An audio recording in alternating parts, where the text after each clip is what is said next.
Grace and peace to you from Grace Church on the Hill in Toronto.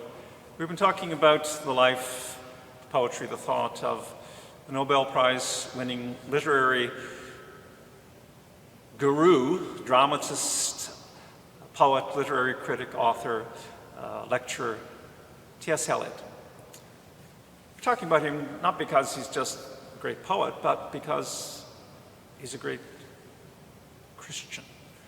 So he can speak to us in our own Christian journey. He's a fellow traveler. He knows what we're dealing with. He knows the temptations, but also the vision. He's there to inspire us, to encourage us in our way. That's one reason I read Eliot. We know that he had his conversion, the verge of middle age, just before he's 40 in 1927. We know his marriage has collapsed. His wife is about to go into a mental hospital. He's getting his life in order. He becomes a British citizen in 1928, renouncing his old identity and reconstructing a new identity. We read his poem, The Journey of the Magi. From this point on, he can become more explicitly who he is, a baptized Christian. I might say a very devout Anglican as well. His parish church, St. Stephen's, Gloucester Road, he became the Church Warden. This great literary figure, Nobel Prize, he becomes the Church Warden, dealing with the finances, the broken pipes, paying the heat and the light and the telephone. He was a church warden there for 25 years. One of the world's greatest artists was a church warden at St. Stephen's, Gloucester Road. There you go. So, he begins to write in a more, what we might say, Christian way, a readily identifiable Christian manner. Let me read to you his choruses from The Rock, an excerpt from that. He wrote this in the early 30s, 1934. Why should men love the church? Why should they love her laws? She tells them of life and death, and of all that they would forget. She is tender where they would be hard, and hard where they like to be soft. She tells them of evil and sin and other unpleasant facts. They constantly try to escape from the darkness outside and within by dreaming of systems so perfect that no one will need to be good. Funny, ironic, trenchant, trying to escape from the darkness outside and within by dreaming of systems so perfect that no one will need to be good. Does that describe our politics? Well, nothing new under the sun. So, Eliot writes poetry in a more Christian vein. He writes a poem called A Song for Simeon, one of the Ariel poems, so-called. Simeon, of course, was the old man in the temple. Remember chapter 2 in Luke's Gospel, looking, longing, yearning for the Messiah of Israel, spent his whole life waiting, this perpetual Advent. Finally, as this old man, he says, the Christ child is brought into the temple, and he says, aha, the great epiphany. Lord, now let your old servant Abraham die in peace, for finally I have seen your glory, the light to lighten the Gentiles into the glory of thy people Israel. It's, of course, the canticle for the evening office, evening prayer in the Book of Common Prayer, the Nunc Dimittis, as we call it. Well, here's the Song of Simeon, and Eliot's writing about dust in sunlight and memory in corners. Wait for the wind that chills towards the dead land. So he's talking about the dead land, the wasteland. And then we hear language like, grant us thy peace. Grant us thy peace. Grant us thy peace. Now at this birth season of decease, let the infant, the still unspeaking and unspoken word, grant Israel's consolation to one who has 80 years and no tomorrow. According to thy word, they shall praise thee and suffer in every generation with glory and derision.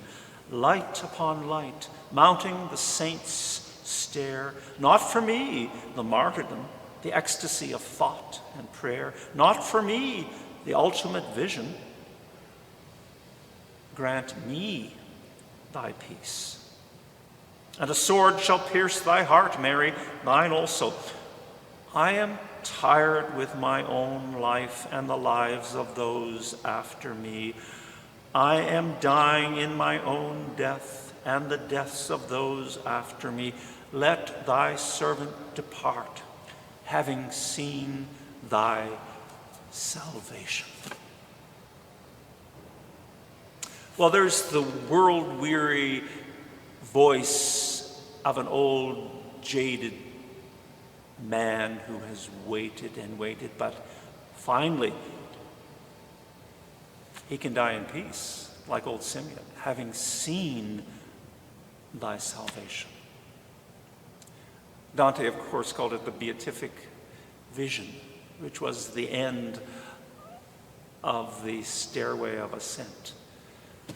So, Eliot's poetry changes in the 30s. He writes a wonderful series, 6 poems called Ash Wednesday in 1930. And when Lent comes around, it's time for us to read Ash Wednesday because it draws on the language of Lent and of the Bible, of course, and of the Book of Common Prayer in its penitential mood, its cadences. And it becomes, in a sense, homiletic. There's a sort of preachiness that starts to enter Eliot's poetry at this period. In 1933, there is a painful final separation from Vivian, and then in 1937, she's committed by her brother to a mental institution. And Eliot is very loyal to her and bears and suffers that until her death. And there's a new fashion for verse drama during the Depression era in London, so he starts to write plays. He's invited to write a play for the Canterbury Festival in the mid-1930s for Canterbury Cathedral, and he writes his famous play, Murder in the Cathedral, which of course illustrates the life of St. Thomas of Becket, who was stabbed to death in Canterbury Cathedral by the king. It explores all those tensions between church and state. I've mentioned The Rock, which is a very critical and popular success at Sadler's Wells in the 30s, the account of a building of a church, of all things. And this so alienated the popular Bloomsbury set. They didn't know what he was doing or what he was talking about. This is right in the middle of the abdication crisis, which is a big crisis in British society. In 1936, the king resigns. The king basically is highly sympathetic to the Nazis, and then the replacement king. It was a time of disarray. He writes his most powerful play about, family dysfunction in 1939, again a kind of dissolution, disorder, decay, falling apart, called The Family Reunion, where he anatomizes and dissects in a sardonic, witty way the state of interwar society. And then in his maturity, as the Second World War approaches, he writes his 4 quartets, his mature, visionary poetry, of which becomes highly, one might say, philosophical or theological, and we need interpretation help and guidance in exegeting that poetry.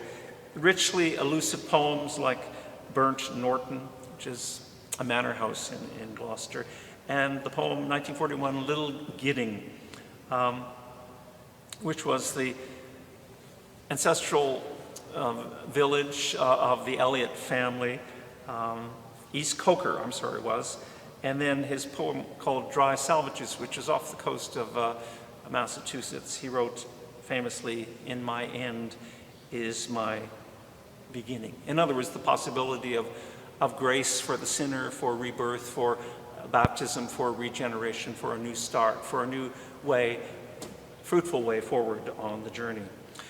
He also wrote prose just before, when the Munich Agreement of 1938, when Hitler was meeting with the English Prime Minister Chamberlain, Eliot writes the idea of a Christian society. Interesting for an editor and a poet to be wading into these political, philosophical waters.